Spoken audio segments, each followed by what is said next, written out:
Forca Lal. Pasi Edi Rama i bëri funeralin politik me varësit e tij në sheshin Skënderbej, ndërsa kërkonte lirimin nga gjykata e apelit, Erion Veliaj ka nisur kundërvënien ndaj kryeministrit që tashmë ka marrë drejtimin e Bashkisë së Tiranës.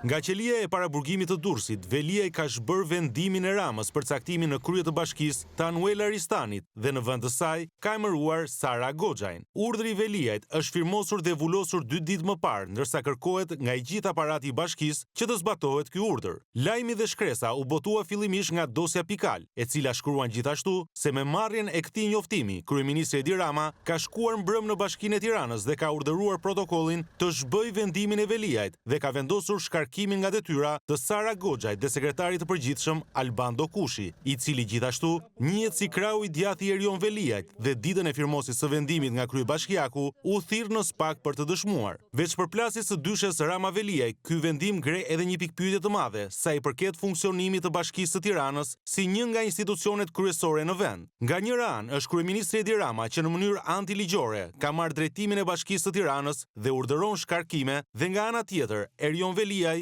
që ka vendosur transferimin e këtij institucioni në paraburgimin e Durrësit, ku siç duket ka në dispozicion protokollin dhe vulën e këtij institucioni.